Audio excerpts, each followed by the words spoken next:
We talk about this Naya Rivera situation. The silent bomb. So, Naya Rivera is basically the celebrity blueprint. I mean, if you don't see it now, then I don't know when you're going to see it because Naya Rivera is the celebrity blueprint of what is to become of you if you get into the limelight, okay? I mean, look at Glee. You have three of the main characters in the show, and I believe they had about 6 seasons. And ever since the show had ended, even before the show had ended, there was death. That was the lead character who had love interests with, yours truly, Rachel Berry. And, he wound up passing away and dying over an overdose. And ever since this situation has happened, nothing has ever been the same. And I tell you that because, Naya, it was known that Glee had tons of drama in the background. You know what I'm saying? But Naya, before even getting casted into Glee, she was already in, a relationship with her baby father. She was already on and off with him. They had the type of relationship that was high school sweethearts. We grew up together, we fell in love together, on and off, having problems, but they still had that chemistry. But before, she knew about Glee and even knew about the auditions. She had actually ended the relationship, went on to be casted in Glee, and then that's when she wound up actually hooking up and dating her co-star. So she was actually dating her co-star around the time, and I believe in a 2016 interview, this was either 2016 or 2018, because I believe this happened in 2018. She had actually said that she got those vibes from him, because they had broken up around this time when they had first started dating. It was around, I believe, the first and second season of Glee. And, Naya was like, yeah, she even said it that, in fact, she was not surprised, in fact, that when she had gotten the news that he had over $40,000, not even 40,000 child photos. I think this was film pornographies and photos of just pedophile, a straight pedo. So I mean, the photo is graphic of his death. It's really graphic, and the fact that she said that she wasn't surprised, you know what I'm saying? Oh, it shows that she can she has this connection to people she has this she had a connection to bad boys, to lost souls. I do believe that she kind of had a connection to lost souls, because you look at his death, and I mean, he hung himself in a forest. It was horrible. I mean, completely horrible. I don't recommend looking at the photos. But after season 1 and season 2 of Glee, she's broken up with him. She's not even worried about that. And this is even before the 40,000 pedophile child pornography videos and things come out, and he's in court, and he's getting sued and risking getting locked up in he was only risked at least 7 years of prison. 7 years, dude. You wanted to hang yourself? I mean, God forbid. I really don't know what his mind frame was at that point. All I know is that Hollywood is a son of a bitch, okay? And that is why it is the silent bomb. Naya Rivera was the silent bomb. You know what I'm saying? Because after she dated, I'm sorry about that. After she dated Mark Ruffalo, I think that was that the guy who had hung himself. Like after she dated this guy, she even went on to greater things. Like, and that's why I believe that Naya Rivera was definitely the blueprint because you know what I'm saying. She dated Big Sean and they were together for about 6 months, and they had gotten engaged after that. I think after a month they had gotten engaged and they were like together for like 6 months. And, he had really gotten her together. Not saying that she hadn't already been together, but I mean you really kind of see a switch with her confidence, when she's seen in these gossip columns and she's trending on Twitter.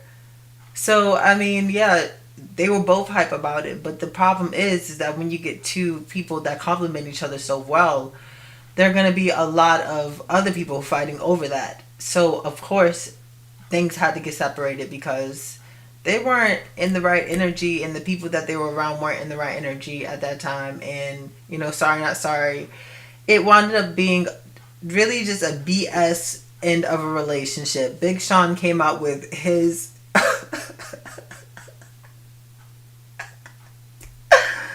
oh my gosh. I mean,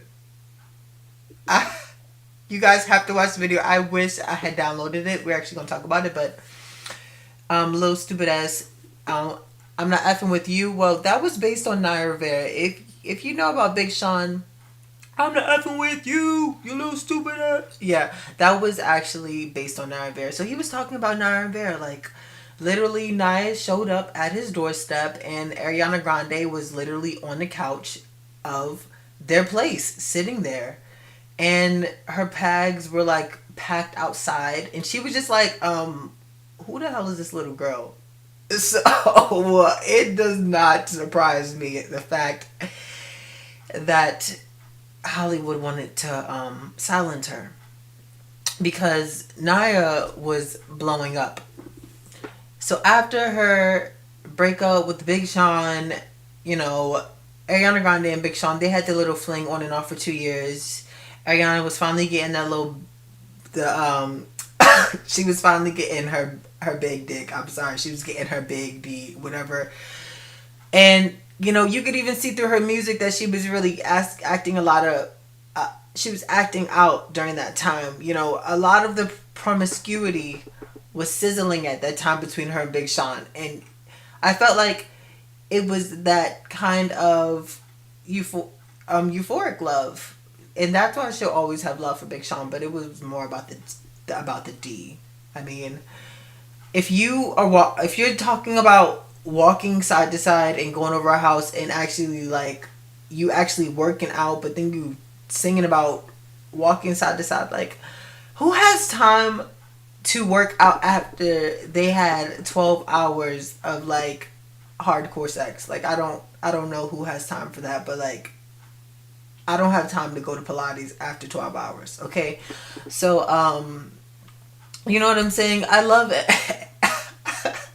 I love Ariana Grande, don't get me wrong. But that was a fling.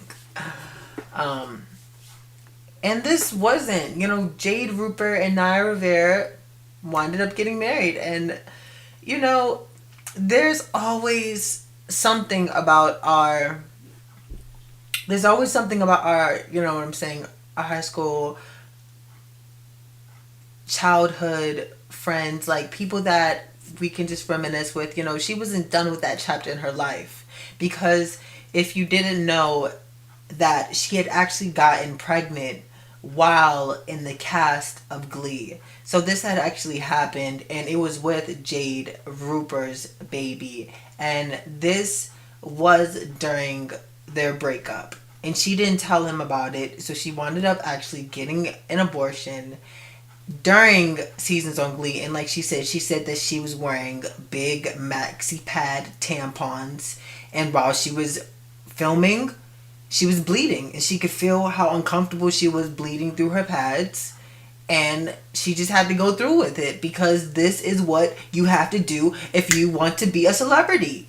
You have to bleed through your maxi pads. So tell me, are you willing to not have any freedom to say whether or not, oh yeah, I'm going to take this amount of time off because I want to have my child. I don't want to have an abortion because I want to have a child and I want to have a child. And she actually wound up having her child in the end. So it worked out because I said Rupert, but Jade Roper and Naya Rivera, they were married, for a short amount of time, but, within that amount of time, they had a beautiful 4-year-old son. And that was the child that she had always wanted. She had always wanted to be a mother, and she wrote that a lot in this memoir of hers, Sorry Not Sorry, Dreams, Mistakes, and Growing Up. So, if you really want to get to the tea about who Naya Rivera was, really read this book. If you really want to, do some deep diving, read this book. I haven't had time myself to really pick this book up. Hey, one day maybe I'll buy it on Amazon wishlist. Maybe one day I'll pirate it. I don't know. Don't sue me.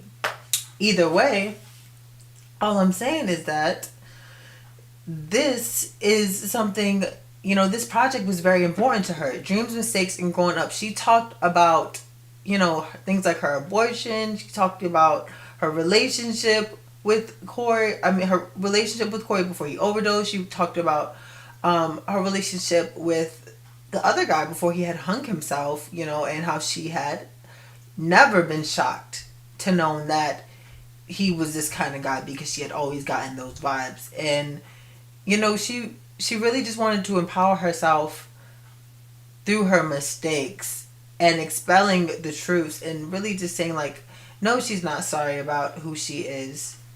And through everything that she's been through, she's only gotten better.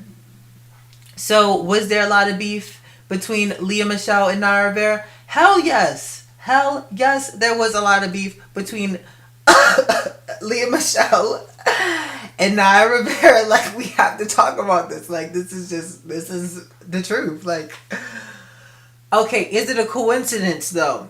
Is it a coincidence that Lea Michele is about to have a baby and Naya Rivera had her baby and she winded up passing away, and now Lee is about to have her baby around the same time of her death? So I don't understand, you know what I'm saying? Like, I don't know the rules of, you know what I'm saying, Freemasonry. I don't know the ladders, and I'm not interested in the ladders.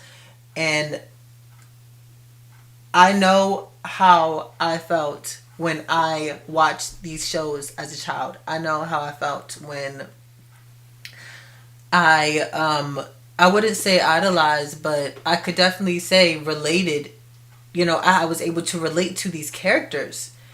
And if there's a point where, because Lea Michele was the lead for 6 seasons, she was the lead. But if you actually figure out that, Naya Rivera wound up getting more screen time, around the later seasons. She actually wound up being one of the lead characters and one of the significant roles within the entire Glee factory. So, what is this coincidence between their pregnancies? Because, if Lea Michele was lead for up to 6 seasons, and then on the 6th season, she's fallen back a little bit. Like, out of all that power, and then, even, I think it was season 4 or about season 3 when the first death had happened, and the fame had even skyrocketed even more. They had gotten even more famous. They started doing those Thanksgiving parades and JCPenney's parades and Macy's Day parades.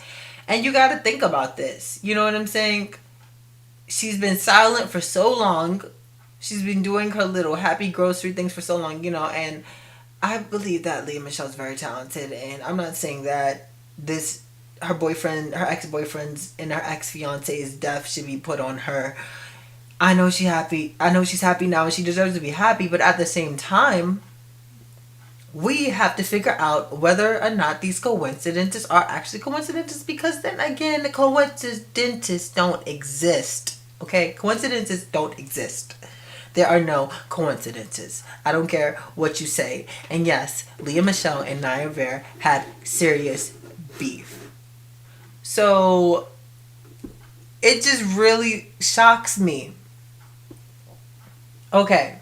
So now we're on to 2014 where, you know what I'm saying, Naya Rivera and her ex, because they were together and they got divorced in 2018, or even before 2018, because of these domestic charges that had been resurfaced. And this is one of the biggest reasons why her career had flopped, because of these domestic charges. And I mean, we all have our problems with our significant others, you know what I'm saying? But, you know, Naya wasn't like, she was, like, I apologize for the mic. Like, Naya is a very unapologetic person. You know what I'm saying? She does what she says, and she's gonna, you know what I'm saying? She's gonna explain herself all the way. So, you know, I'm not saying what she says was appropriate, but at the same time, we're all human. You know what I'm saying? We don't all deserve to get bullied in the limelight. I mean, you know how it feels to get bullied, because celebrities get bullied all the time. So who would really want to be a celebrity just to get sacrificed and bullied? So let me tell you something.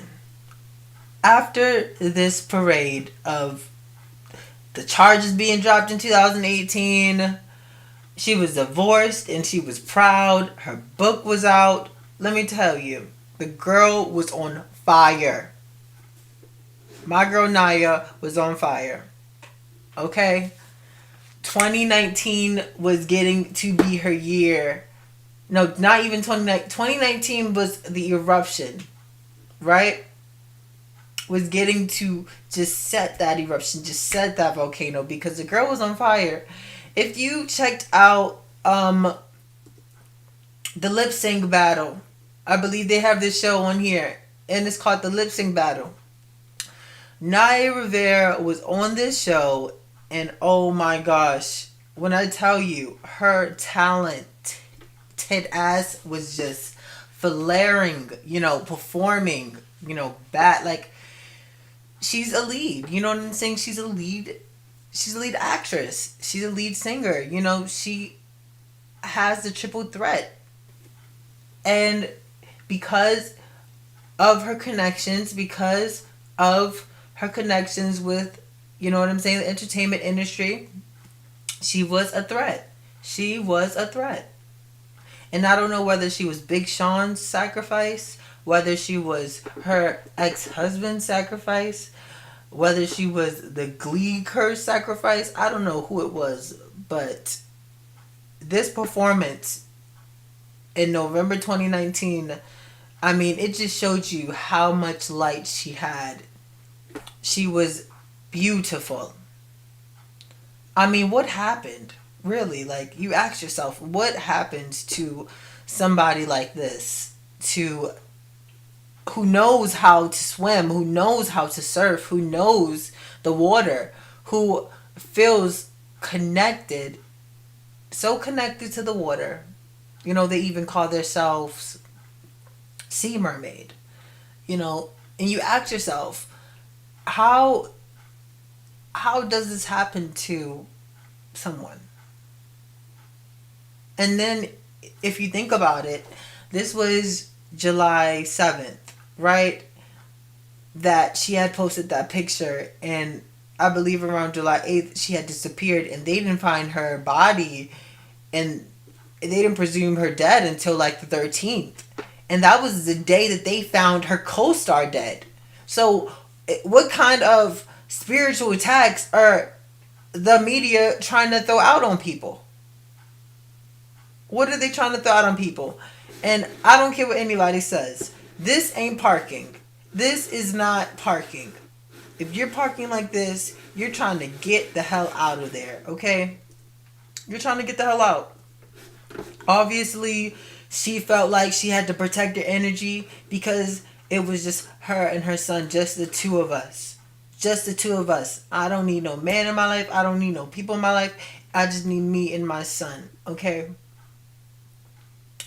So I really want you to think about Naya Rivera's story and know that she was a very strong, independent woman. You know what I'm saying? And this wasn't a suicide. This wasn't a drowning. This was a sacrifice. July had to be one of the most disgusting months of deaths that I have seen in the media. And for people to not even have their eyes open to what's going around, it just sickened me even more. So we look at this picture of the lake that Naya Rivera winded up being found in. I mean, we don't get pictures. We don't get anything. You know what I'm saying? They tell us the information. We don't really know anything. We just watch from the media. We just watch from what the news, the police, the sheriff is telling us. It's not like I really want to see the body, but at the same time, in the toxicology report, when I was reading the toxicology report, they weren't even going into detail. So you tell me who really was looking into whether or not that was a murder or a drowning. They said that she had a couple minutes. She had a couple minutes. That means, was somebody pulling her head down underwater? Was she getting esophagated? Like, I don't know, like, was something closing up on her esophagus? Like, it's just a lot of questions going on here, and I do not believe that this is a suicide. I do not believe this is a drowning. God forbid, I really hope that she did get away. I know that, now that this is considered a death, that most likely she was sacrificed by the Illuminati. And I say that because when you sign these contracts with these media corporations and you sign yourself away and you allow yourself to be branded in the eyes of the public in their own way, not in your own, you allow yourself to be compromised. You allow yourself to be so compromised. So, one of the things I just want to read is this excerpt. So, this is If I Die Young. So, Santana sings If I Die Young, which was Naya Rivera's character in the show Glee. So, abracadabra, right? The meaning of abracadabra is I create as I speak, right? Abracadabra. I create as I speak.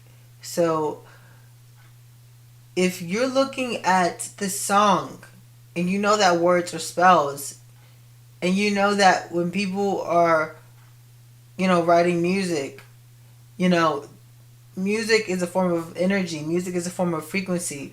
This is almost a manifestation, if you must. And it's sad to say that she manifested this unknowingly,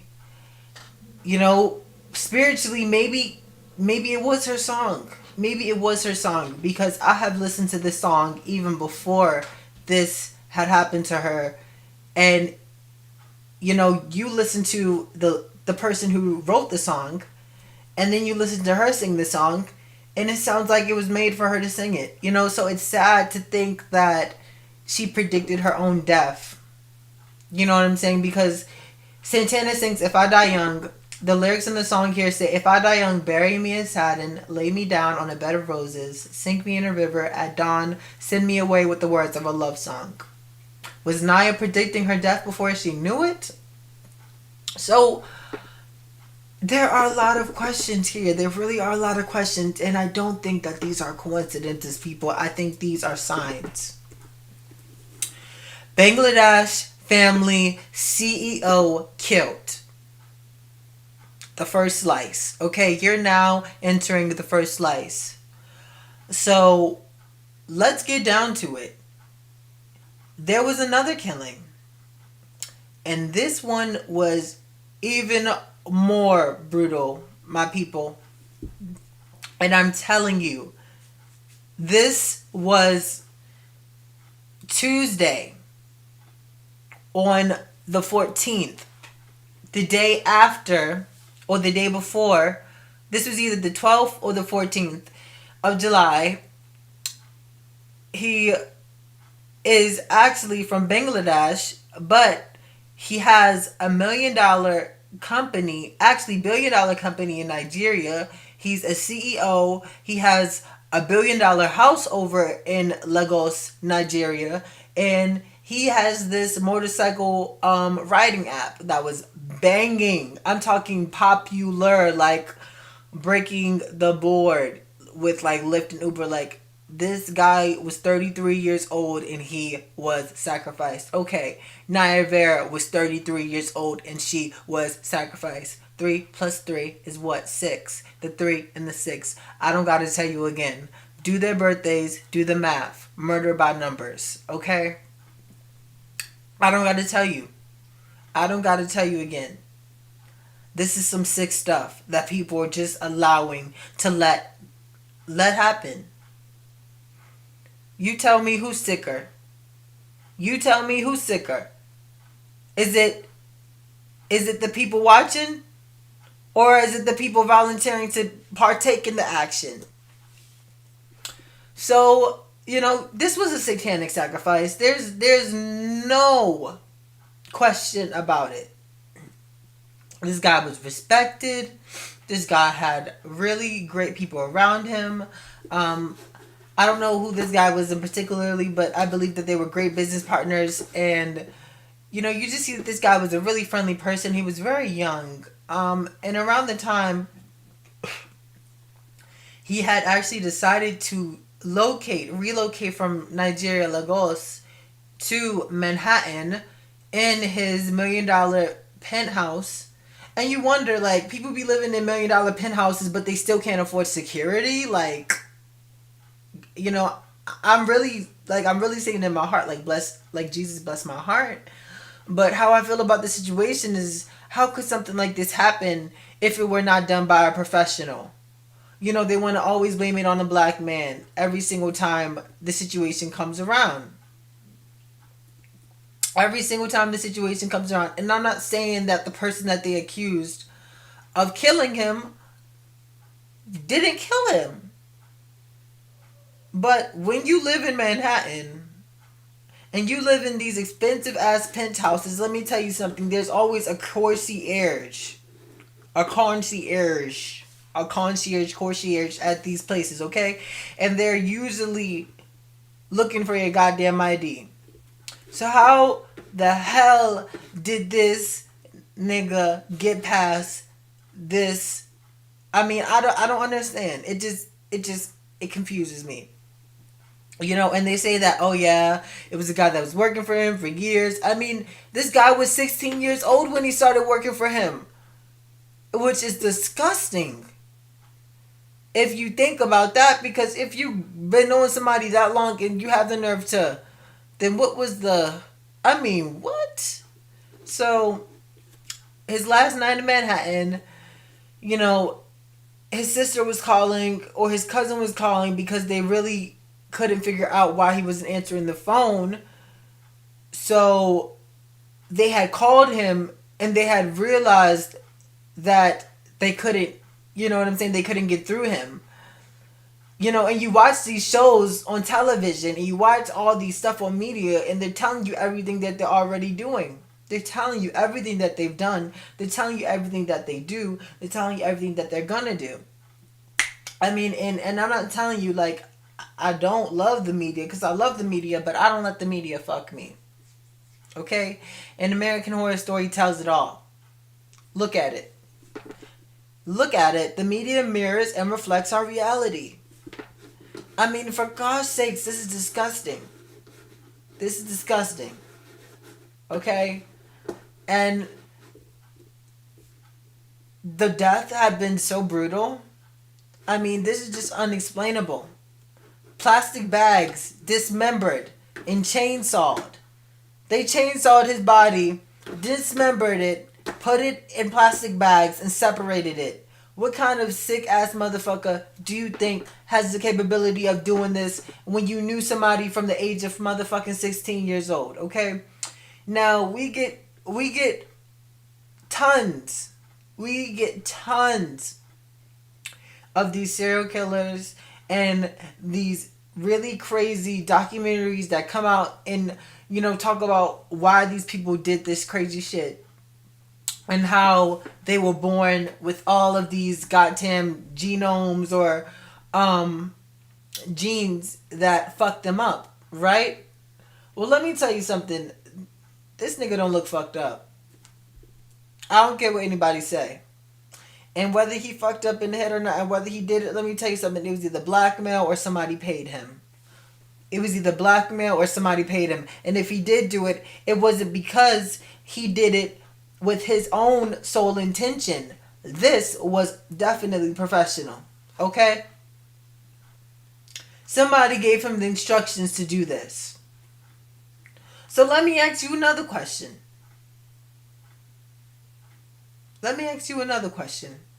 Robin Williams, celebrity sacrifice or Illuminati murder?